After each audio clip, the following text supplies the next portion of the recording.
Well, we've all heard about the importance of engaging employees because engaged employees are happier and more satisfied in their jobs.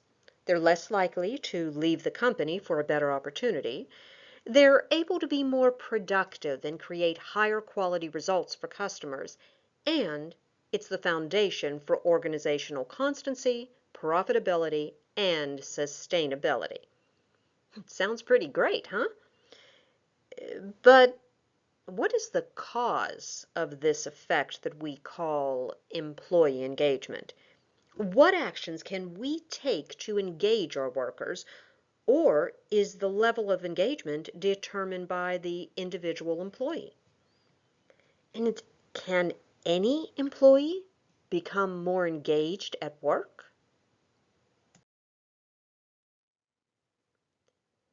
So the question is, do attempts at employee engagement work?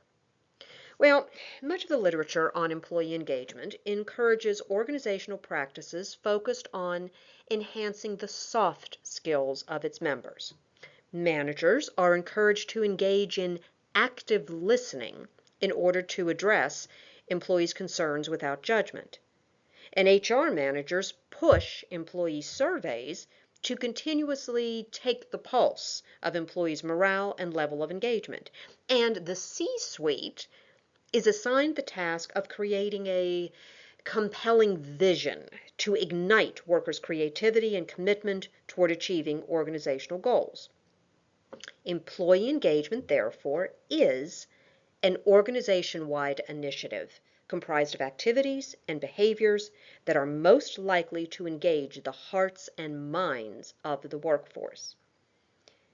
So inevitably, organizational leaders need a starting point in order to quantifiably measure the impact of any engagement initiative.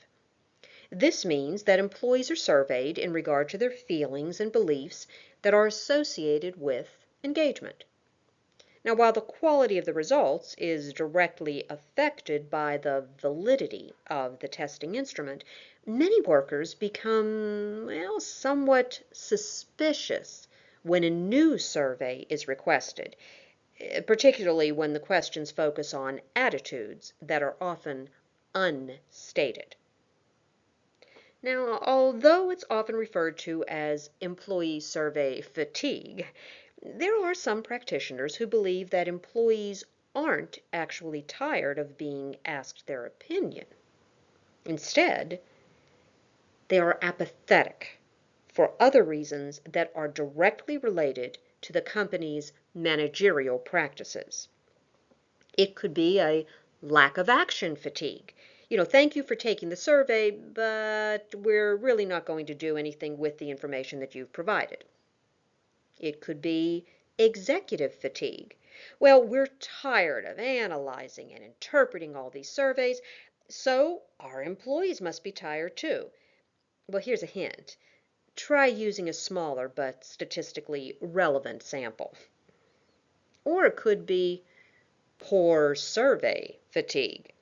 I know that we're asking you to spend a lot of time answering poorly worded questions on the survey, but we want to know everything. Well, once the survey results have been organized and analyzed, the company begins the often hit or miss process of introducing new practices, policies, behavioral standards, and incentives to better engage their workers. These include measuring the effects of these initiatives through revised performance reviews, or adding gamification and training to keep employees' attention, or focusing engagement activities on employees who are ranked as neutral or somewhat favorable, and offering computerized apps to enhance and track employee engagement. Well, it sounds like a pretty good strategy, right? In theory, these practices should lead to a happy, engaged workforce. So it's not surprising that a recent study noted that 90% of leaders believe that an employee engagement strategy will have an impact on organizational success. Unfortunately, only 25% of executives ever get around to creating or implementing an employee engagement strategy.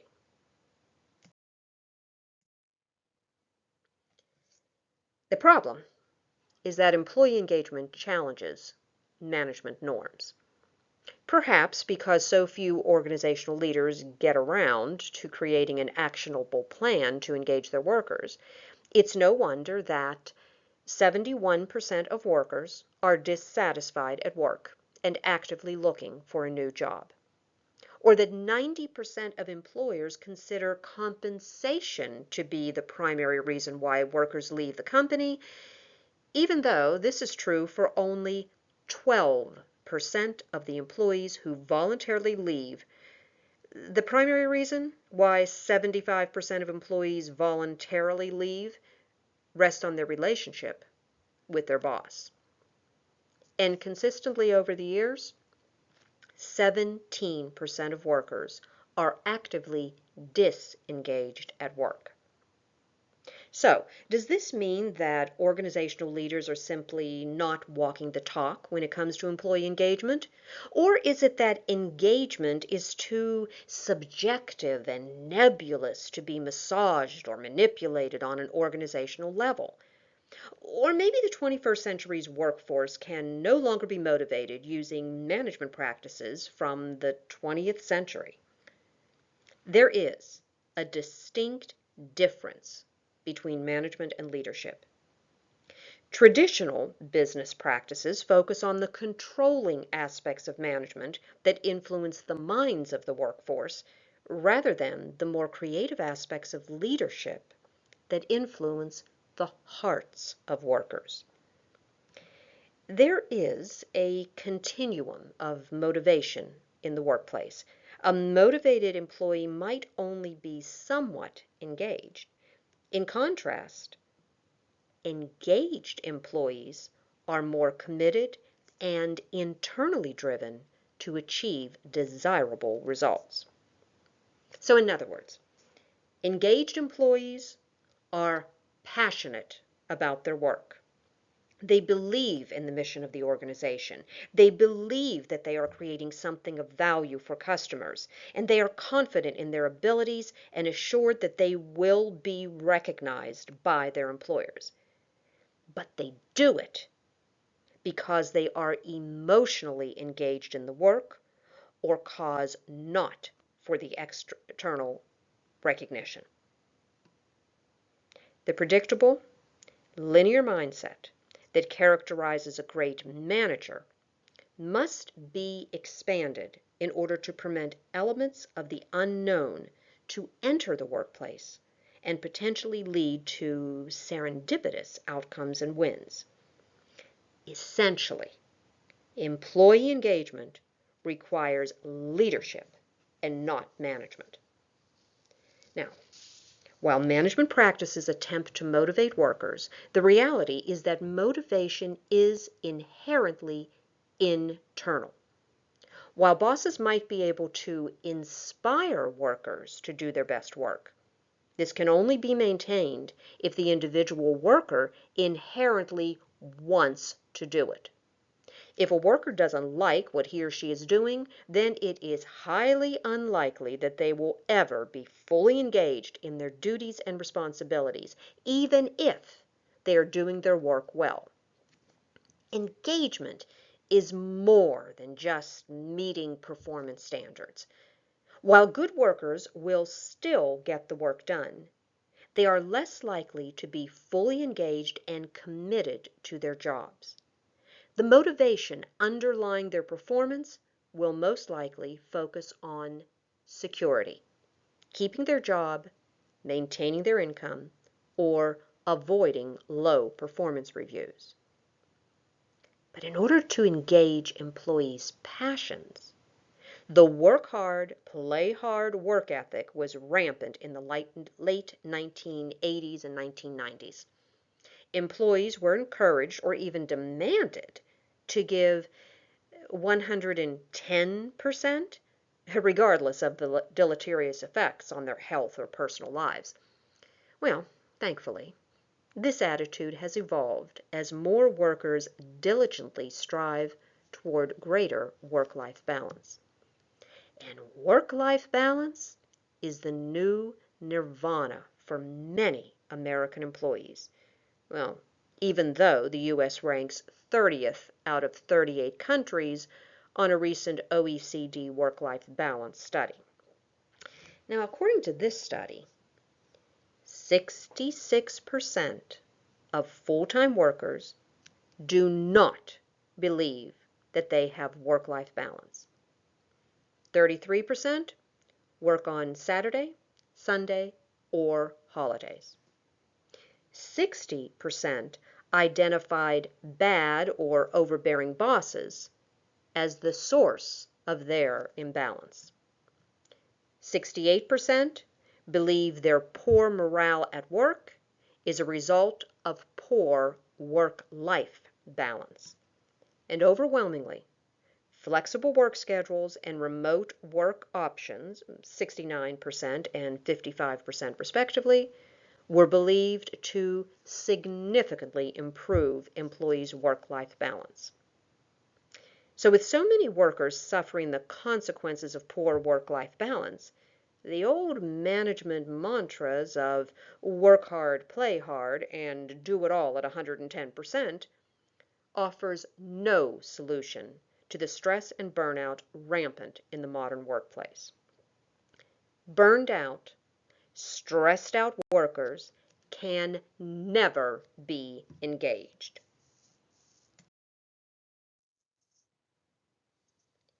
So here are some tips to re-engage employees at work. Interpreting these findings and the role of work-life balance on employee morale, I suggest that companies seeking ways to more fully engage their workforces should begin to focus their attention on what really matters to their employees. What really matters is what is important to the individual worker. It is not generic, nor is it a one-size-fits-all miracle. It requires managers to become engaged with their employees. Okay, although this seems simple, well, and somewhat obvious, this drastically challenges the management paradigms of the 20th century. Managers are expected to engage with their subordinates as human beings in order for employees to become engaged with the company. The assembly line of workers completing rote tasks is dead, and companies that succeed in a time of rapid, unrelenting change must put the human back into their human resources. So while this list of recommendations is not all-inclusive, it can serve as a spark to ignite your company's leaders to re-inspire, re-engage, and rekindle the passions of their workers. When the company genuinely seeks to engage with and satisfy the needs of their workers, they will be rewarded with the achievement of desirable, noble organizational goals. So, banish the cookie-cutter motivational ideas and instead recognize and address the individuality in each employee. Revamp your recruitment practices to include identifying the areas, work, and causes about which job candidates are passionate. Then, actively seek to find a strong person-job fit that builds on these passions. And expand the opportunities for training and development so that workers can continuously learn more about the aspects of their job that hold the most interest for them. And be sure to make it accessible and voluntary. Workers often go through the motions of mandatory training. Why don't you consider ways to enable employees to insert their own creativity in the performance of their duties and responsibilities? And be on the lookout for jobs that are boring and more prone to presenteeism, disengagement, and turnover.